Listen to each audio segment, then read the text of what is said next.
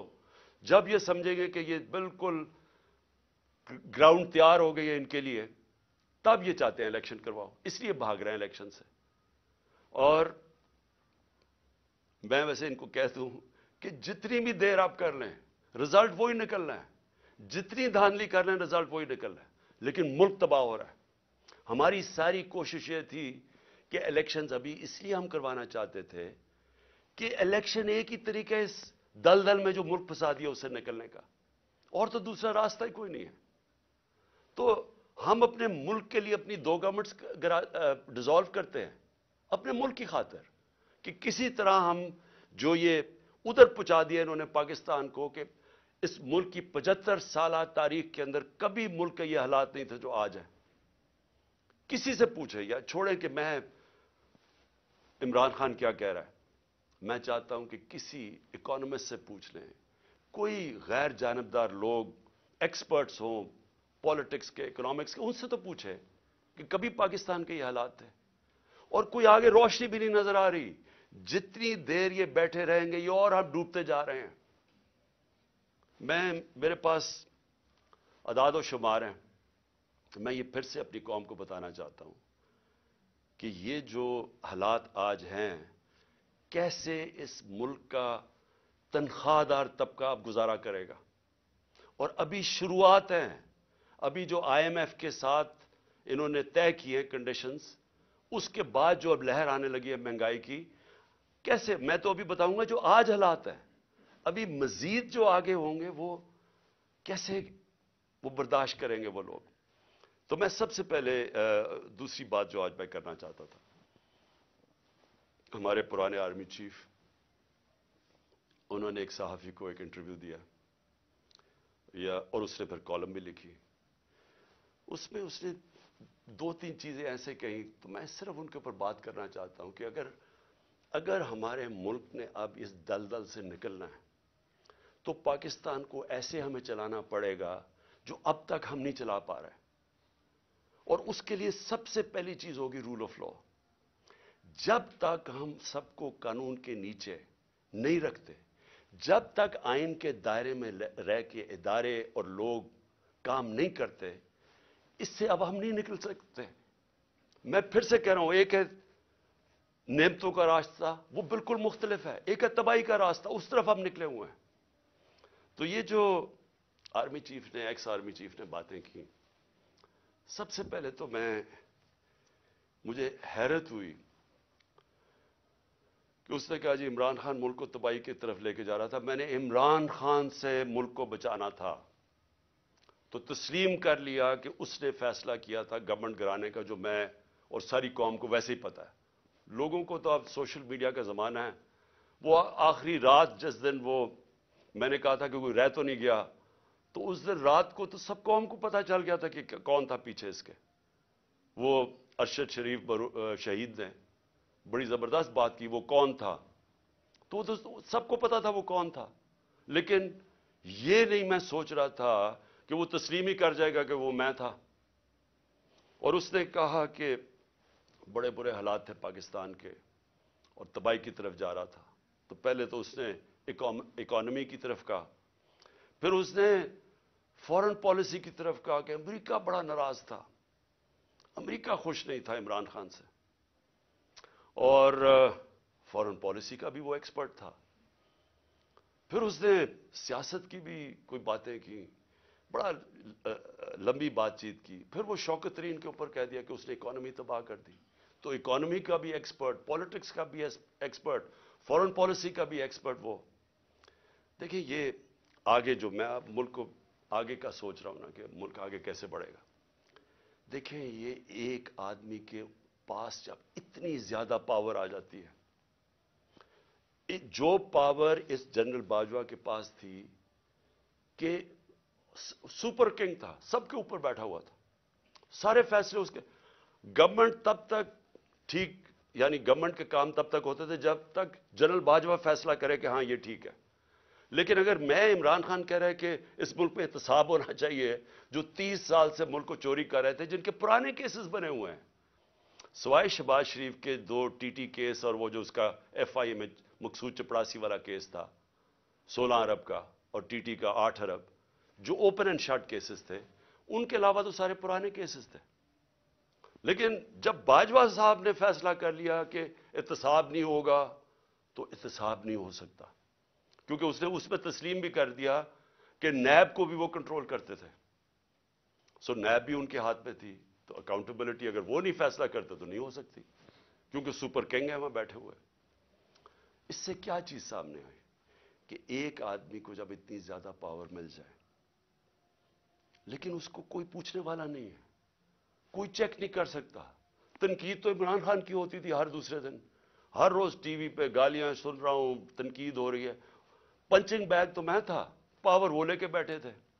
فیصلہ جو کرنا ہے وہ، اگر وہ فیصلہ میں کوئی پالیسی وہ مانتے تھے تو وہ ہو جاتی تھی. اور خوش قسمتی سے کرونا کے اوپر ہم ایک پیج پہ آ گئے، کیونکہ ہم نے بڑا فیصلہ کیا کہ سمارٹ لاک ڈاؤن ہونا. ہم اپنے لوگوں کو تباہی میں نہیں ڈالنے لگے، کیونکہ غریب نے کچھ لے جانا تھا. اگر ہم لاک ڈاؤن کر دیتے غریب نے مر جانا تھا.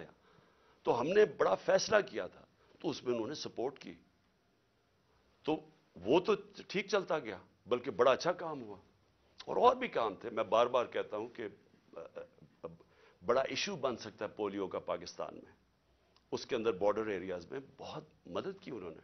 پھر ٹڈی کا آ گیا تھا، وہ جو لوکسٹ کا تھا، مدد کی اس میں.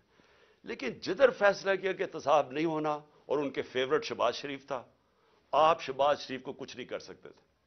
اس کا جج کبھی آ جاتا تھا، ہم بھی حیران کہ کبھی آج جج بینچ ٹوٹ گیا تو پتہ ہی کچھ ہو گیا ہے، پھر شہباز کی کمر ٹھیک نہیں ہے. اوپن اینڈ شٹ کیس ہم نہیں پکڑ سکے، اور اس کو فیصلہ کیا ہوا تھا کہ پرائم منسٹر بنانا ہے، اور فیصلہ کافی پہلے کا ہو گیا تھا. کہنے کا میرا مقصد یہ ہے کہ آج جدھر پاکستان کھڑا ہے، ذمہ دار تو وہ آدمی ہے جس نے یہ فیصلہ کیا کہ اب گورنمنٹ گرانی ہے، کہ عمران بڑا خطرناک ہے. لیکن قوم آج سارا اس فیصلے کی، قوم جو تباہی ہوئی ہے ملک کے اندر، اب قوم اس کا بوجھ برداشت کر سکتی ہے. تو کوئی پوچھنے والا نہیں ہے، کوئی انکوائری نہیں ہوگی کہ اس نے کس طرح فیصلہ کیا. ہر دنیا کے اندر جب بھی کوئی ذمہ داری لیتا ہے، اسی کے پاس اتھارٹی ہوتی ہے، اور اسی سے پوچھا جاتا ہے، وہ آنسربل ہوتا ہے. لیکن یہ آدمی آنسربل ہی نہیں کسی کا، جو مرضی فیصلہ ٹھیک ہو گیا تو کریڈٹ لے لیا، میں نے یہ کر دیا. جب غلط ہوا تو ذمہ دار عمران خان تھا. اور آج کون ذمہ دار ہے؟ میرا سوال یہ ہے کہ چلتی ہوئی اکانومی کو جو آج اس نے یہاں پہنچایا ہے، اس کا کون ذمہ دار ہے؟ یہ کہتے ہیں نا جی کہ بڑے برے حالات تھے. میں آپ کو آئی ایم ایف فروری 2022 میں، آج سے 1 سال پہلے، پاکستان کی اکانومی کے اوپر وہ کامنٹ کرتے ہیں، سمری بناتے ہیں، ایگزیکٹو سمری. وہ کیا کہتا ہے؟ 4 چیزیں کہتا ہے پاکستان کی. 1 سال پہلے، ہماری حکومت گرانے سے 1.5 مہینہ پہلے، وہ کہتا ہے کہ پاکستان کی اکانومی واز گروئنگ فاسٹ، تیزی سے ہماری دولت میں اضافہ ہو رہا تھا. سسٹینیبل، کہ یہ سسٹین کر سکتی تھی، یعنی یہ ایک ون آف نہیں ہے، یہ کوئی تکا نہیں لگا، یہ سسٹین کرنی تھی، یعنی اسی طرح چلتے رہنا تھا. اور اس میں وہ کیا کہتا ہے، یہ بھی ذرا سنیں. وہ کہتا ہے کہ 7 سالوں کے اندر پاکستان کی جو مڈل کلاس میں اضافہ ہوگا، یعنی جو مڈل کلاس، جن کے حالات بہتر ہوں گے، وہ 6 کروڑ لوگ اوپر جائیں گے، مڈل کلاس بنیں گے پاکستان کی. آئی ایم ایف کہہ رہا ہے. پھر کہتا ہے انکلوسیو. انکلوسیو کا کیا مطلب ہے؟ کہ صرف امیر امیر نہیں ہو رہا، انہوں نے کہا کہ سارا آبادی اس کے اندر شامل تھی.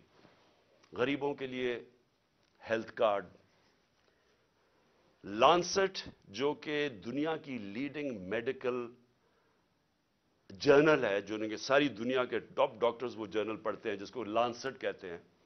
لانسٹ پاکستان کے ہیلتھ کارڈ کی تعریف کر رہا تھا, اور وہ تعریف اس لیے کر رہا تھا کہ پہلے تو یہ نچلے طبقے کو پہلی دفعہ ایک انشورنس ملی کہ غریب گھرانہ کسی بھی ہسپتال میں جا کے اپنا 10 لاکھ تک علاج کروا سکتا تھا. یہ انہوں نے لانسٹ لکھتا ہے کہ ہمارے سے بہت امیر ترین ملکوں کے پاس بھی یونیورسل ہیلتھ کوریج نہیں تھی جو پاکستان میں تھی. اور اس کا جو دوسرا کیا پہلو تھا کہ ہمارے جو پرائیویٹ سیکٹر ہے جو دیہاتوں میں نہیں جاتا, جو ہمارے گورنمنٹ ہاسپٹلز ہیں وہاں دیہاتوں میں ڈسٹرکٹ ہاسپٹلز خالی پڑے ہوتے ہیں, ڈاکٹرز نہیں جاتے, نرسز نہیں جاتے, وہاں سارے بیچارے ادھر سے اٹھ کے لوگ آ جاتے ہیں ڈویژنل ہیڈ کوارٹرز یا بڑے شہروں میں. تو پہلی دفعہ پرائیویٹ سیکٹر دیہاتوں میں جا رہا تھا. انہوں نے چھوٹے چھوٹے ہاسپٹلز بنانے شروع کر دیے ہیلتھ کارڈ کی وجہ سے. تو ایک ہیلتھ کوریج کا نیٹ ورک بن رہا تھا پاکستان میں, جو کہ انہوں نے آ کے ختم کیا. اور کیوں کیا؟ کیونکہ وہ مریم کی وہ آڈیو لیکس, اس میں وہ کہتی ہے کہ عمران خان کو فائدہ نہ ہو جائے. اپنے تو کھانسی بھی ہو اور وہ زکام بھی ہو تو باہر چلے جاتے ہیں سارا ٹبر علاج کروانے کے لیے. تھوڑی سی چیز ہو پتہ چلتا ہے جی اب پھر لندن پہنچ گئے علاج کروانے کے لیے. اور کوئی ایسا دو دنیا میں صرف ملک ہیں جو کہ مریم بی بی کا صرف علاج ہو سکتا تھا, وہاں اور کوئی دنیا میں ہو ہی نہیں سکتا تھا. لیکن عام آدمی کا کبھی سوچا کہ غریب گھرانے کے اندر جب ایک بیماری آ جاتی ہے تو پتہ ہے کہ ان کے اوپر کیا گزرتی ہے؟ سارا خاندان غربت کی لکیر کے نیچے چلا جاتا ہے. یہ ساری ریسرچ شو کرتی ہے کہ ایک بڑی بیماری وہ لوگ جو غربت کی لکیر سے اوپر ہوتے ہیں, ایک بیماری ان کو نیچے لے جاتی ہے غربت کی لکیر سے. تو انہوں نے آ کے وہ ہیلتھ کارڈ ختم کیا جو کہ ہمارا, جب وہ کہتے ہیں نا سسٹین, جب انکلوسیو کا مطلب ہوتا ہے کہ وہ ساری قوم کو لے کے, جب ملک میں دولت میں اضافہ ہو رہا ہے تو لوگوں کو بھی ساتھ ہم لے کے چل رہے تھے. پھر احساس پروگرام, دنیا نے ایکنالج کیا پاکستان کا احساس پروگرام جو نچلے طبقے کے لیے تھا. اور یہ اسٹینفورڈ یونیورسٹی, امریکن یونیورسٹی کی ریسرچ ہے کہ پاکستان ایک فلاحی ریاست کی طرف جا رہا تھا احساس پروگرام کی وجہ سے. ورلڈ بینک سب نے تعریفیں کی پاکستان کے احساس پروگرام جو کہ انکلوسیو ریسورس تھی. تو یہ آئی ایم ایف کہہ رہا ہے کہ پہلے تیزی سے بڑھ رہی ہے, پھر سسٹینیبل ہے, یعنی یہ چلتی جائے گی. اور انہوں نے کہا کہ 6 کروڑ لوگ اس میں آ جائیں گے مڈل کلاس میں اوپر. پھر وہ کہتا ہے انکلوسیو ہے کہ وہ صرف ہم نے امیروں کا نہیں سوچا, نیچے سے بھی اٹھا رہے ہیں, جس میں کامیاب پاکستان بھی تھا, کامیاب جوان تھا نوکریاں دینے کے, اور جاب ریچ کہ ہم روزگار پیدا کر رہے ہیں, یعنی ہم نوکریاں دے رہے تھے, امپلائمنٹ بڑھ رہی تھی پاکستان میں. فیصل آباد جیسی جگہ میں جدھر ہم جب 2018 میں آئے تھے تو لوگ اپنی فیکٹریاں بیچ کے ان کو ہاؤسنگ اسٹیٹ بنا رہے تھے, وہاں فیکٹریاں بند ہو رہی تھی. ہمارے دور میں 2022 کے اندر ٹیکسٹائل سیکٹر کہہ رہا تھا کہ ہمارے پاس مزدور کم پڑ گئے, ہمیں باہر سے مزدور لانے پڑتے. اور آج جا کے ذرا فیصل آباد میں پوچھیں کہ حالات کیا ہیں بے روزگاری کے. تو میں اب اس کے بعد صرف 2-3 اور چیزیں کہنا چاہتا ہوں, اور میں یہ اس لیے کہنا چاہتا ہوں کہ یہ ملک کو بچا رہے تھے. جنرل باجوہ عمران خان کو ملک سے بچا رہے تھے, تباہی سے بچا رہے تھے. تو یہ ذرا تباہی کا ذرا میں صرف قوم کے سامنے رکھنا چاہتا ہوں کہ 10 مہینے کے اندر کیا ہوا ہے پاکستان میں. جو اس ملک کے اندر مہنگائی ہوئی ہے, انفلیشن ہوئی ہے, اگر آپ کے ایک نچلے طبقے کے خاندان کے پاس اگر 30,000 روپے ان کی آمدنی تھی, اگر 30,000 آمدنی تھی پچھلے سال کی اپریل میں, آج اس کی خریدنے کی کیپیسٹی کہ وہ کتنی چیزیں خرید سکتا ہے وہ رہ گئی ہے 20,000. اور لوگوں کی آمدنی سے 10,000 30,000 میں 10,000 روپیہ غائب ہو گیا مہنگائی کی وجہ سے. اور وہ کیوں ہے میں ذرا پھر سے لوگوں کو بتانا چاہتا ہوں کہ وہ ملک کو جو بچایا جا رہا تھا عمران خان سے, وہ ذرا دیکھیں کہ بچا کے کیا کیا ملک کے ساتھ. اور ابھی آئی ایم ایف کی جو اگریمنٹ ہوئی ہے, یہ مہنگائی ابھی آنی ہے, مزید جو روپیہ گرا ہے اس کی اور مہنگائی آنی ہے. لیکن ابھی تک جو مہنگائی ہے میں صرف اپریل سے اب تک آپ کو بتا دوں. آٹا, بنیادی چیز جو ایک انسان استعمال کرتا ہے, عام آدمی,